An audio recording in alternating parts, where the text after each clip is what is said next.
as well.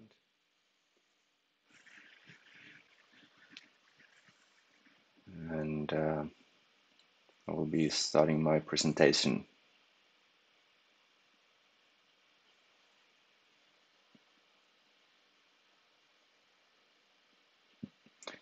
Okay, my name is Valtteri Hirvonen. I'm a professional photographer and a videographer and a Canon Europe ambassador. And I will be showing you some of my work, some previous projects, actually some projects I'm working on as right now. It will involve some diving. I'm using a Canon R5 as my main stills camera, and it's one of my main video cameras as well. I'm using it mainly for video work. I'm using it mainly with the underwater housing. I have a Icolite housing for my R5, and I have a ongoing documentary project for Tvärmin zoological station here in Finland, where I'm doing a documentary work, and I've been doing that for last year actually. So it's a long project, and I will be showing you some pictures and a small video edit I've done actually yesterday for you, so you can see some of the video footage I've done with the R5 with the housing. The actual project is not done yet. I have shot like most part of it, but I still need to make some interviews and start editing it basically. But yeah, I will tell you more about that when I get to the presentation, and then I will show you the Icelandic ultra run project which we just did with Canon C70 cameras as a main cameras, and there were 3 filmers in that project. So I will be showing you some of the behind the scenes footage and some stills photos which I did from that project. But unfortunately, there's nothing from the actual show to be shown for you yet, because it's in the edit as we speak. But yeah, I will go to my presentation, and there's live chat, and feel free to ask any questions there. But there will be a Q&A after this presentation, which you're all very welcome to join. It will be in Teams, and there will be a link for that in the chat later. But I will remind you about that. But yeah, I will get to the presentation now.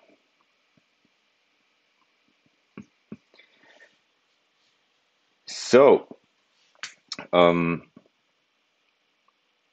firstly, I'm taking you to the Tvärmin project. As I said, it's an ongoing project I'm doing for Tvärmin zoological station. It's based here in Finland, Hanko, and it's it will turn 120 years next year. So we're doing a documentary about the history, but it's mostly about the present day, the things they are doing in Tvärmin. It's a sea research center. As I said, it's almost 120 years old, so there's a long history about that, and there's actually plenty of things, important things, to be researched in the Baltic Sea. So there's some really important aspects why we all here in the Baltic area and all the other people in the world should, or why they should be interested and they should care about what's happening in the Baltic Sea. But in a technical sense, we do diving for this project, and for this project I actually bought underwater housing for my Canon R5 body. And as some of you may know, the housings are kind of expensive, so I really need to know if I have use for that in the coming months. But as I said, this project itself is around like a year. It takes a year to produce everything, so I've already had a good usage for the housing and the camera. You can see the housing later in these shots, but we are diving in cold waters basically because of the visibility. It's better when the water is cold, and we are diving under ice also, and there's some special procedures what do you need to take when you're diving underwater. Under ice, of course, underwater as well. We are using dry suits, and because the water is cold, because we're diving at the fall and winter time, basically, and springtime as well, but not during the summer, because then the water is a bit messier then, because of all the boats and movement what's happening. And when the water is warmer, it gets more of those particles which are not good for the visibility. The reason why we're doing these diving things are because the sea researchers are actually diving in their work. They do take different kinds of samples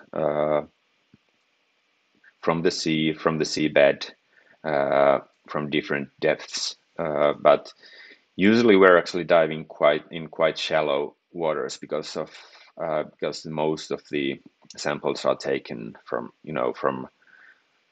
less than 10 meters. But of course, there's samples taken from 30 meters and beyond that even. But most of the work is done, like I would say, under shallower than 10 meters.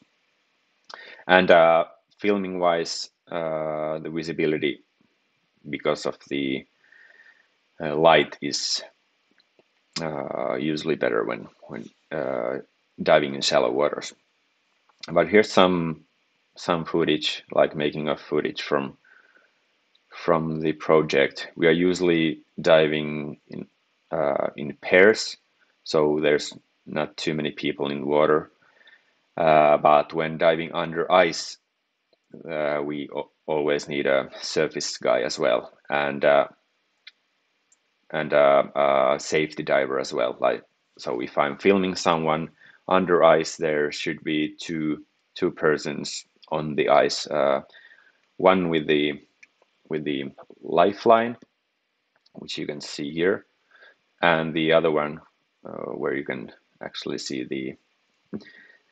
the other character. There's is a safety diver. So if something happens, the lifeline is for you to find the opening in the ice, or the hole in the ice, and of course the lifeline guy can actually pull you out from the hole if needed.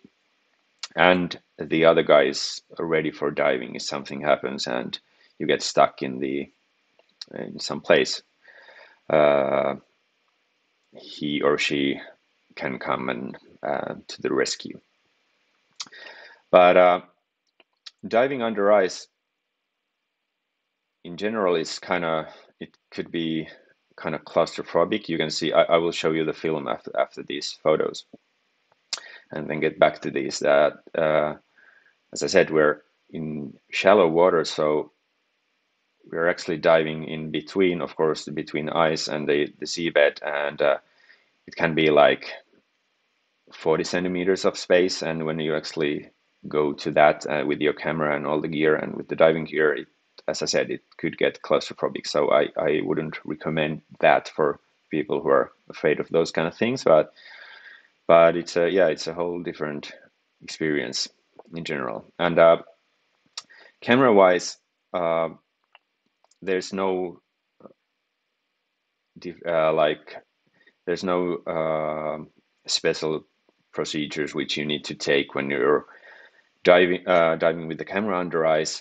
But when you're actually getting back to the surface, of course, if it's windy or cold, the housing actually itself could and can potentially freeze. So it's really hard to get the camera out of the housing then. And but in battery wise, or like in, as I said, filming wise, there's no difference. But you just, first when you actually dive to that ice hole, your face gets frozen, and then it gets really painful for a couple of minutes, and then you lose all the you can't feel anything, and then it gets better for like, we're actually diving for like 40 minutes at a time. So the cameras have been or the batteries have been doing a really good job for this. So I usually take couple of different dives underwater with one battery, and then I change if needed. Usually we are not doing any more dives, so I can manage with only one battery per day, because it's kind of hassle to open the underwater housing to change the battery, because of all the latches and things, and you really don't want to get any moisture inside the housing because of some temperature changes. It might get a bit moisty inside, or steam even. But these are all shot in Hanko, and usually the visibility is like 1 meter, but during the winter it can be as good as like 15 to even 20 meters. So it's like a Mediterranean level, I would say. But that's our diving equipment, and so it's all Canon R5 with this housing. There's no other camera with what can be fitted in the housing, because of all the buttons what you are seeing here are designated for the R5 and for nothing else. And here on the left you can see me holding the housing, and there's those two kind of triggers. What I'm actually with my index finger, I'm pushing the trigger. That's the shutter button trigger, and one trigger for the thumb is where I'm focusing. I don't use autofocus in the when I'm diving, because even though the autofocus in the camera works well, there could be all kinds of things flying around in the water, and it could kind of pick those to be focused. So I'm using only the center point to focus, and my thumb to trigger the focusing. That's both for the video and stills. It's the same for both. And all the camera adjustments are working with this housing. So it's an Icolite housing, as I said, and I have a big glass dome for that, and I can use different kinds of RF lenses and EF lenses with that. For the most of the time, I'm using a EF 16 to 35 zoom lens, and I can actually zoom with that even. I have a knob for zooming, so it works really well. All the features in the camera are working with this. And the housing itself, when it's at the surface or above the surface, it feels kind of heavy. It's not fun to be holding that, but when you actually enter the water, it gets neutrally buoyant, so it won't go down, it won't float up. It's neutral, basic, like almost neutral in the water. So it's really easy to maneuver with the camera. So it's really like it's weightless. So it's it's a fun experience. It takes a bit time for to get used to that, but when you get used to that, it's really easy to make smooth operating, almost like a gimbal level smoothness with operating that in the water. But yeah, that's my underwater kit for the R5, and I will be showing now the film for the about the 12-minute project. But keep in mind that this is far from finalized product. I actually made this last night just for you to see some footage I've done with this housing, and yeah, I hope you enjoy. I will show this next.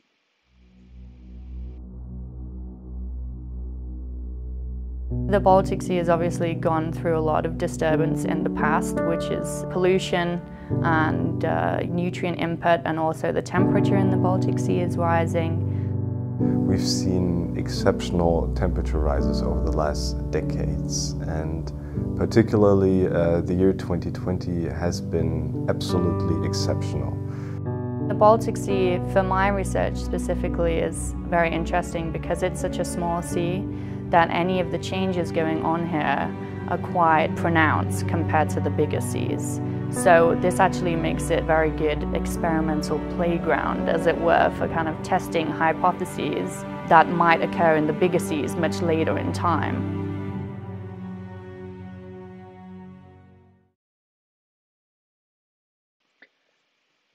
Okay, so there you could see that we're kind of pushing ourselves to between the seabed and ice, and yeah, it's a really nice experience until something goes wrong, which hopefully it never won't go. But yeah, I will go forward, and as I said about the Icelandic project, which I just came back from Iceland like a week ago, and we were filming a TV series for a Discovery channel here in Finland, and there's now I should actually remember how many of there are. 7 or 8, 7 people, 7 Finnish kind of celebs going where we went to Icelandic highlands, and they were supposed to run an ultra marathon there. That's all I can say at this point, but I will show you some pictures and behind the scenes footage from the project. So we were in Iceland for a bit more than 2 weeks, and during that time, it's obviously it's fall time in Iceland as well, but in the middle of the production, the winter actually came hard. and we got, like in this photo you can see some snow, but we got like full-on winter, which didn't help with the production itself. There were 3 filmers, including myself, and we were all using a Canon C70 bodies for this one, because we had to be really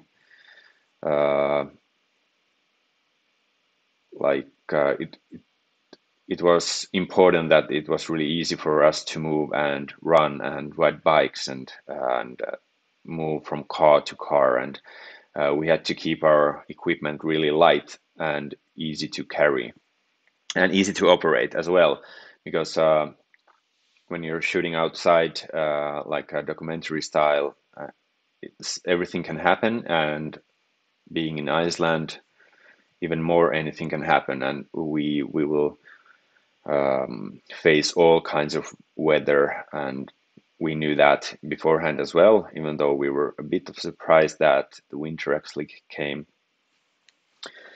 that hard on us, but we were preparing for really high winds and raining, and that raining with really high winds, that's a mixture that it's really hard for all the equipment, because the when the wind is like 40 meters per second in the gusts, the water in the air will get everywhere. Like, and when I say everywhere, it gets everywhere. But the camera survived really, really well. One of the C70s got a bit of the moisture inside on the second day when it was raining, and I must say that it was raining for almost 2 weeks for the whole time. So second day, the one of the C70s got a little bit moisture inside, so I think a couple of buttons stopped working for a little while. But when we got to dry that a bit, it was functioning like a new one after that as well. So no problems with cameras, and must say that the battery life with C70s are that's exceptionally good. We actually managed to shoot, even though the shooting days were really long, we managed to shoot with just one A60 battery per filmer. So that's something unheard of. Like I've used many types of video cameras and still cameras, but I've never had such a good battery life with in those kind of conditions. And here we can see we had easy rigs with us. The cameras are really stripped down. There's nothing, like we actually use the on-camera monitor, and like we didn't have any extra monitors or anything, so we kept it light and simple. We did have easy rigs because of some of the shots or takes were really long, like almost like 2-hour takes. They were it was kind of normal for us to have really, really long takes. Although we didn't use easy rigs all the time, only when we were at the campsite filming the things. When we were running or riding a bike or shooting from the car, we only had cameras handheld. We also had I will show you some footage from, like, we were basically in tents, and then there's some wild cabins in Iceland as well, where we stayed. And the problematic part, like, here's how the C70 was. We had those kind of slings to have it attached to our backpack, so it was easier to walk for a longer time if needed. Here's some footage as well.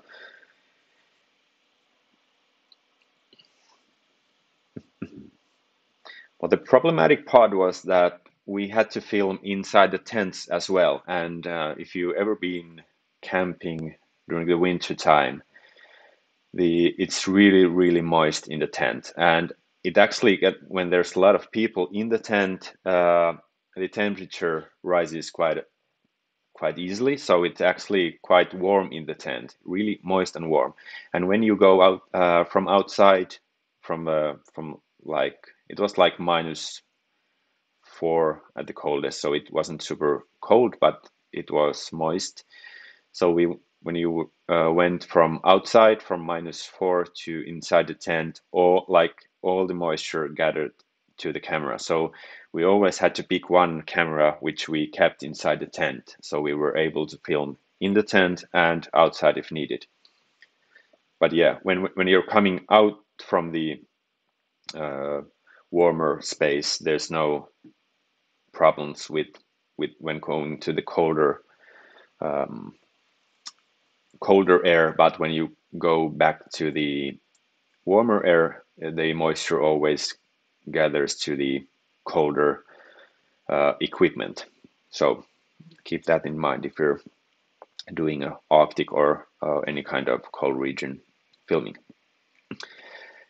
The logistics were the main difficulty about this production, because as I said, the cast were running an ultramarathon in the Icelandic highlands, and it's really hard to move there. There's lots of rivers to cross. There's big rock deserts and all kinds of soil and gravel and mud and all kinds of surfaces. So it's really hard to get from place A to B, and with the equipment it's even more hard, but that's why we had to keep it simple and light. We were stuck in the snow for many times, and here's like when the weather and the visibility went really bad. These are the runners, plus there's one filmer, because there's 8 people there and there were 7 runners. There's one car ahead of them where we are filming from, and then there's a filmer with the cast, and then there's a safety car behind where there's a filmer as well. And usually we also left them to have their free time without filmers as well, but when the visibility was super bad, it was for their safety as well. As you can see, if you take the car and the filmer, or the cars and the filmer out of the shots, there's pretty much just white and the cast, so it was really easy, or potentially there's a danger to get lost in the whiteout. So that's why we had a safety car in front of the cast. And here we can see that's actually me shooting. That's a DJI Ronin RS2 gimbal with the C70. It works really well with the C70.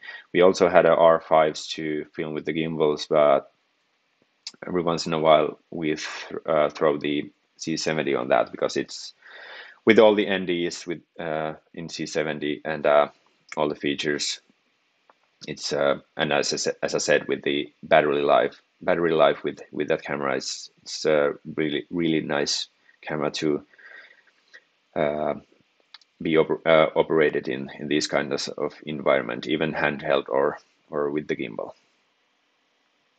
And here you can see the easy rig with on the right. There's easy rig with the C70, and then there's a rain cover, which is always not so nice to operate with, but that's mandatory in those kind of environments. And on the left side, you can see me in the pouring rain with my R5. I have a Peak Design capture clip on my left shoulder pad of my backpack to keep the camera there, so I can take pictures anytime I want. And as you can see, it's a really wet camera, but it survived well. I I usually don't use any kind of rain covers for my stills cameras because I don't baby my cameras. I use them as tools. Of course I make sure that to dry those after the shoot and so I'm able to use them in the coming days as well. But if it rains, it's I trust my gear. So and yeah, as I said, it there was were no problems with the with rain in with R5s. And we also when there were no possibility to drive cars, we used e-bikes to film. And we had this kind of big truck where we had all our gear and our charging station. When we were out in the wild, we had a charging station inside this truck. You can see the amount of batteries and the gear what we brought up. As I said, we managed to shoot one day with one BPA 60 battery per filmer, but of course there were 3 filmers, and we were kind of prepared that if we don't get to charge our cameras or batteries every night, that we can manage a couple of days without recharging. But here's some charging station pics. Here's one with all the cables and chargers inside the truck where we're using. Some other making of photos from the cars, which were really important for us because of how we managed to shoot most of the thing. Here's some when we got to the wild cabin. We just kind of laid out our gear there just to kind of see because we were constantly packing and repacking and unpacking and taking off different lenses and those kind of things.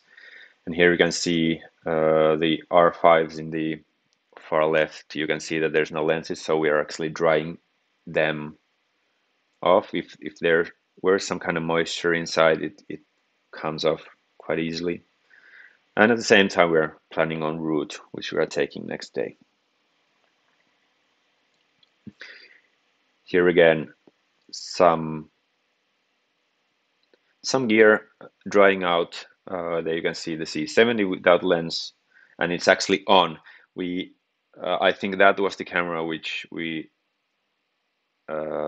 got a little water inside it, so we left it on so the fans can dry up the camera better. So take the lens off, keep the camera on, so it will dry itself. Of course, it's something you would like to avoid, but every once in a while when you're working, that just happens. And on the right side, you can that's after the last shooting day when we're actually repacking our gear. And here's some shots from the tent, and as you can see, there's lots of people there.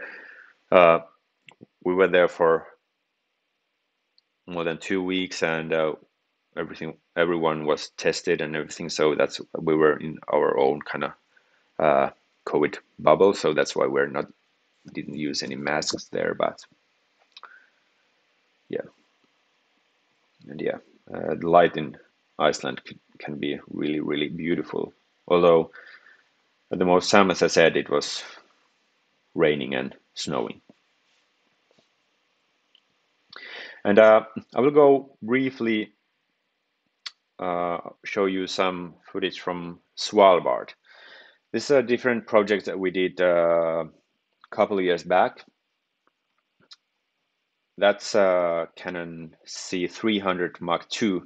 This was before the C300 Mark III and C500 Mark II came out, and obviously the C70 wasn't out either. So the C300 Mark II was the latest, smallest Canon cinema camera available at that time, and was an interesting project where we were supposed to go to the North Pole, but things happened. Not sure if you know, but North Pole is that's a no man's land.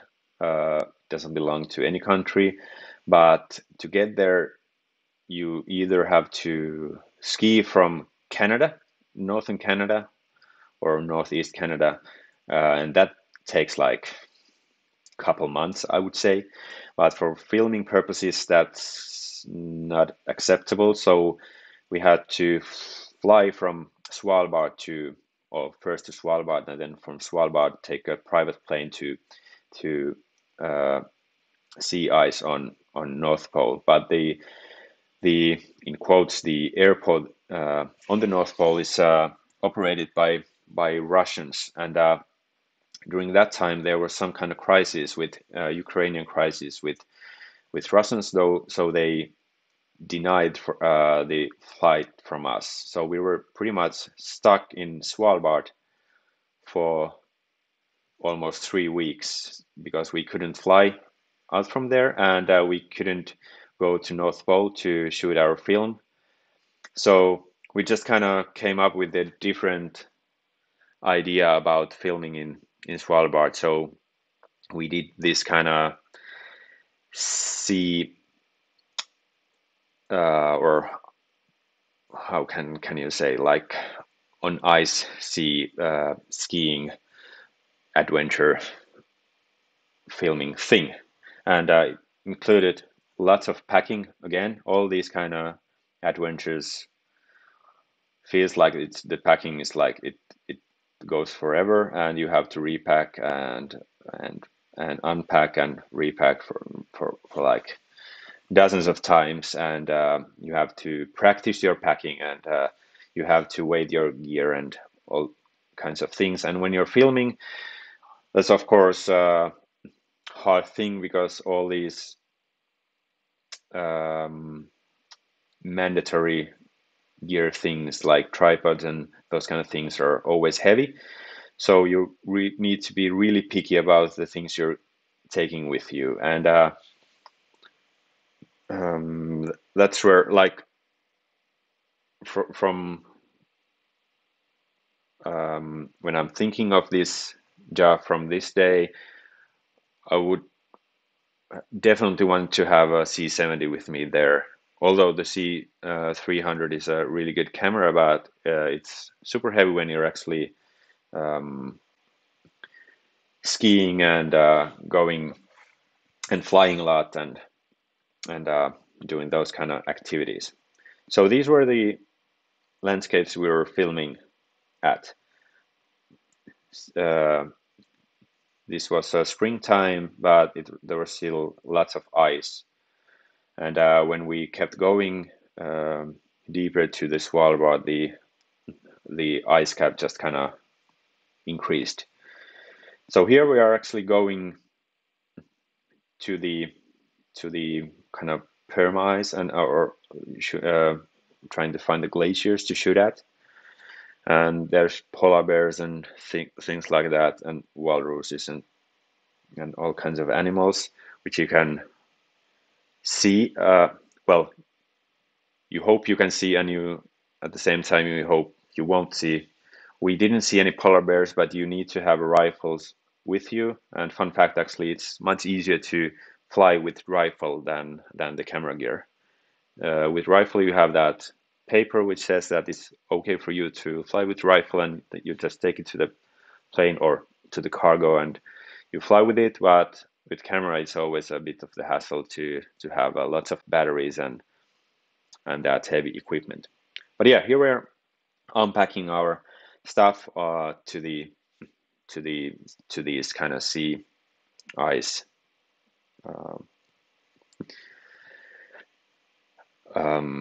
things. I don't know how to call those pieces. Um, as you can see, we have all our gear there, and we unpacked ourselves. That's actually me getting off the boat. That's our gear and the camera, and the guy there's preparing a dry suit because as you can see, there's lots of open water as well. So when I was filming there, and the guys were skiing there in like across the open waters as well. We did try some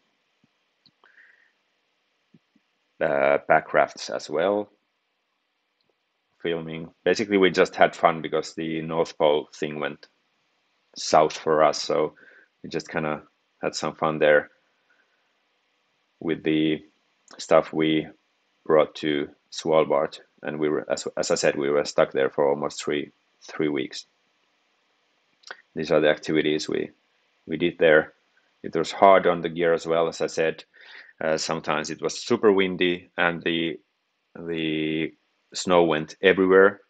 Here you can see our backpacks when we left them to our snow cave for I would say for 15 minutes, and it was covered in snowy ice. And there's my camera, like when it was a bit windy.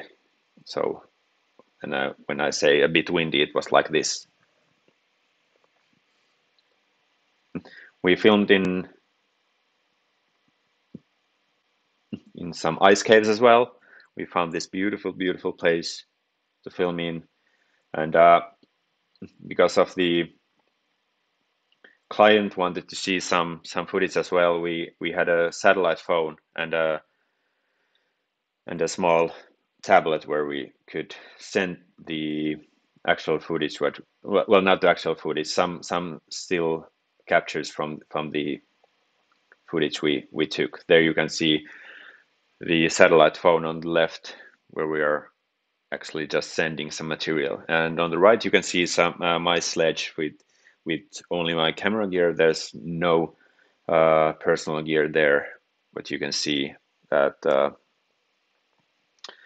there's a tripod, gimbal, lenses, cameras, and that's it. Try to keep it light.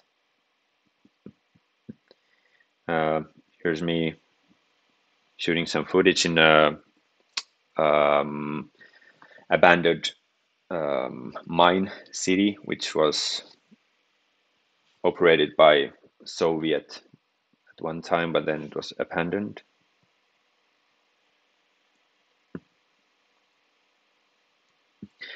Here's me getting to the glacier, and with my snowmobile and with my gear, and it started raining a lot, and then all the ice turned to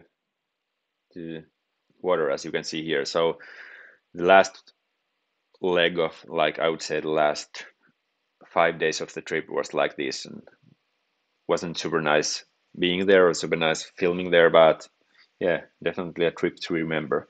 I really don't maybe have time to show you the film right now, but you can find that from my website if needed. Thank you, guys. You can find that film from my website, valtterihirvonen.com, if you want to see it. And at this point, I would like to thank you all for participating. There's a couple of comments in the chat, but I would like to remind you that we do have a Q&A section starting right now in the Teams, and you can find the link to that from the live chat. And yeah, I will be meeting you there and take all your questions. Thank you for everyone.